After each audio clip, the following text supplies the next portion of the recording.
Dasma shqiptare 2017 paraqet. Mirëdita të gjithëve. Jam një grua 52 vjeçe dhe dua t'ju tregoj një ngjarje që më ka lënë pa fjalë me veten time. Më ka lënë pa fjalë sepse kur nuk e kisha menduar që do të ndjeja gjërat e tilla në këtë moshë. Kam një jetë të tërë e martuar. Siç ndodh rëndom në martesat e gjata, gjërat bëhen të mërzitshme. Burri im është një njeri i mirë në thelb, por vitet e fundit e ka lëshuar krejtësisht veten. S'ka me asnjë lloj interesi për të dalë, as për të veshur mirë, as për të kërkuar diçka më shumë nga jeta, apo për të bërë ndonjë aktivitet fizik. Kënaqësia e tij e vetme është të hajë dhe të shtrihet në divan. Por e kundërta e tij absolute është djali i dajes së tij. Ai është 43 vjeç. Diferenca mes tyre nuk është vetëm mosha, por çdo gjë tjetër. Ai është një burr shumë i mbajtur, i kuruar, merret me biznese dhe është i suksesshëm. Di si të flas, di si të veshet dhe e zgjidh çdo situatë me një laps. Ai është i martuar me një grua më të re se unë dhe ne kemi pasur gjithmonë atë zakonin familjar që shiheshim her pas here, pinim kafe e shkëmbenim vizita. Këtë herë ai propozoi që të katër të bënim një javë pushime bashk në një resort në Greqi. Unë pranova me kënaqësi të madhe, por burri im në fillim bëri pak naze nga përtacia, por ai e bindi. Ditën e nisjes, djali i dajes erdhi të na merrte në shtëpi dhe kishte bler një Mercedes të ri, një makinë shumë të gjatë dhe tepër të rehatshme. Rruga për në Greqi është mjoft goxha e gjatë, por burri im ul në vendin e parë të pasagjerit dhe pa kaluar asnjë orë rrugë, e zuri gjumi e filloi të gërhiste. Unë ula në sediljen mbrapa, fiks pas djalit e dajes. E gjatë gjithë rrugës e shikoja nga pasyra e makinës. Ai ishte i qetë, e ngiste makinën me shumë siguri, zgjidhte muzikë shumë të bukur në radio dhe kur arritëm në kufi, i mbaroi të gjithë procedurat pa zgjuar fare burrin tim nga gjumi. Kisha një lloj admirimi të fshehtë për atë burr, që e kishte jetën në trezi dhe nuk priste asgjë nga të tjerët. Kur mbërritëm në resort, ky dallim mes tyre u bë edhe më i madh. Resorti ishte gjigant, kishte disa pishina, lulishte pafund dhe një plazh shumë të bukur. Në plazh, jeta burrit tim ishte kjo. Hante çfarë t'i dilte përpare. Pinte lëngje dhe flinte me orë të tëra poshtë çadrës. E nga ana tjetër, djali i dajes notonte gjatë gjithë kohës. Ai kujdesej për porositë e tavolinës sonë, i jepte bakshish kamarierit dhe na bënte gjithë kohën të qeshni me humorin e tij. Gruaja e tij rrinte gjithë ditën në telefon sepse merrej me media sociale. Unë e pash veten që fillova ta shikoja me atë syrin tjetër. E fillova të lakmoja atë lloj burri. Gasmimet e para ndodhin ditën e tretë të pushimeve. Pas diteve, para se të hapej bifeja e darkës, ne shkonim të katërt tek një sallë e madhe lojrash që kishte hoteli për të kaluar kohën. Burri im gjente ndonjë divan të rehatshëm dhe shikonte ndeshje në televizor. Gruaja e tij ikte nëpër dyqanet e vogla brenda resortit për të bler rroba banje. Ne të dy mbesnim vetëm tek tavolina e bilardos. Ai dinte të luante shumë mirë bilardo, ndërsa unë luaja vetëm për qef, pa u menduar gjatë.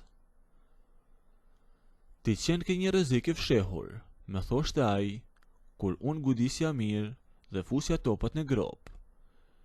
Mos më nënvlerëso, i thosha unë duke qeshur.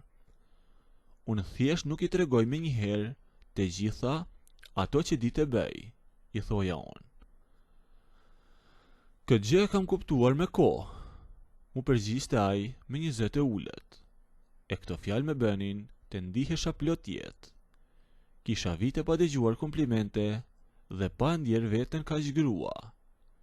E kur ishim tek ajo tavolina e bilardos, ne hidhnim thumba dhe bënim shaka që i kuptonim vetëm ne të dy. Asnjëherë nuk e tepronim me zë të lartë, por unë e dija shumë mirë që mes nesh kishte një pëlqim të hapur. Por bashkë me atë pëlqim lindi dhe xhelozia. Unë u bëra e ndjeshme ndaj çdo veprimi të tij. Ditën e 5, ne vendosëm të dilnim nga resorti dhe të hanim në një restoran peshku aty afër. Atë natë ai ishte shumë i dhënë pas gruas e tij. E llastonte, i blinte lule nga ata shitesit e rrugës dhe bënte shumë muhabet me te. E unë mbeta si hije në ato vëlinë. Nuk e preka ushqimin dhe nuk fola pothuajse asnjë fjalë. Kisha një inat aq të madh sa me vinte të çohesha e të ikja. Ishte absurde se unë nuk kisha asnjë të drejtë të bëhesha xheloze, por ja që nuk e komandoja dot veten. Gjatë rrugës së kthimit në këmbë për në hotel, burri im dhe gruaja e tij po esnin disa hapa para nesh. Ai eci pak më ngadalë dhe erdhi fiks krah meje. Pse unë nxehe kaq shumë aty tek resorti? Me pyeti ai. E kush të tha që unë nxeha, i thash. Unë thjesht u lodha. Ai buzëqeshi dhe me tha, e di shumë mirë si bëhesh kur të mbetet hatri, por unë nuk ju përgjigja më. Fakti që ai më njihte kaq mirë dhe arrinte të ma lexonte mërzinë e xhelozinë, me bënte ta pëlqeja edhe më tepër. Kështu erdhëm tek nata jonë e fundit në Greqi. E ditën tjetër paradite, kishim rrugën e kthimit. Hëngrëm darkën e fundit e gjithë bashkë tek restoranti i madh i resortit. E burri im u rënduan nga ushqimi dhe tha që do të ikte në dhomë se nuk e mbante dot veten.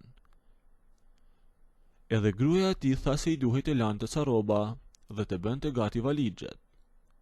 E unë kisha të veshur një fustan veror shumë të bukur dhe nuk doja kurrësi ta mbyllja atë natë aq shpejt. Unë nuk vi, ju thash, do të ri edhe pak të dëgjoj muzikë këtu jashtë. Edhe unë këtu do të ri, shtoi ai. E sapo ata të dy ikën drejt godinës së hotelit, unë dhe ai mbetëm plotësisht vetëm. Ndryshuam ambient dhe ulem tek bari i pishinës që ishte i hapur deri vonë. E qëndruam aty duke biseduar gjëre gjatë për mënyrën se si jetonim. Ai foli hapur për faktin që gjërat nuk ishin aq perfekte sa dukeshin. Nesër po kthehemi prap në të njëjtën jetë të mërzitshme, i thash unë. Nuk është e thënë të jetë e mërzitshme, ma ktheu ai. E me pas, ai me propozoi të çoheshim dhe të bënim një shëtitje te kopshtet e pasme të resortit para se të flinim. E unë pranova me njëherë. Nisëm të ecnim e hapësira atje ishte vërtet e pafundme. E gjithë rruga ishte mbushur nga të dyja anët me pemë të mëdha dekorative dhe disa drur frutash që lëshonin një aromë shumë të veçantë. Qetësia ishte e plot, sepse ishte pothuajse mesnat dhe të gjithë pushuesit ishin në përdhoma. Rruga ndriçohej vetëm nga ca dritat e vogla në tokë, e ishim krejtësisht larg çdo syri tjetër. E në fund të asoj rrugës gjende një ure vogël druri që shërbente për të kaluar një lulishte me ujë dhe të nxirrte direkt tek rrera e plazhit. Ne u ngjitëm sipër asaj ure dhe u ndalëm aty. Nuk po esnim më. E unë mbështeta kurrizin tek parmaku i lartë i urës dhe ktheva kokën nga ai. E gjithë ajo javë pushimesh ishte e mbushur me fjalë të pathëna, me xhelozi, me inate dhe ngacmime që tani por përplaseshin të gjitha në një vend. Ai doli përpara dhe me qëndroi fiks edhe ai aty përballë. I vendosi të dyja duart e tij në parmakun e urës, duke u mbështetur fort, ndërsa unë ngrita të dyja duart lart dhe i vendosa mbi supët e tija, e po qëndroja ashtu duke e parë në sy. Duke mos i thënë asgjë njëri tjetrit, afruam kokat që të dy dhe buzët tona u bashkuan. Dhe sa po e bëm një puthje të shpejt, ai më kapi për dorë dhe më tha, eja të shkojmë diku. Ecëm nëpër atë rër të lagësht për disa minuta, derisa ishte një dhomë e vogël si një tip magazine ku ata mbanin shezlongët e plazhit, por edhe pse kishte shezlong brenda, kishte pak hapësirë. E u futëm në atë errësirë që të dy. Kur u futëm brenda, ai filloi duke me përqafuar, ndërsa edhe unë e rrethoja me duar dhe fillova që ta puthja prap. Nëse doni të ndëgjoni historinë deri në fund, bëjini videon like, a nëse nuk doni, abonohuni ose bëjeni subscribe.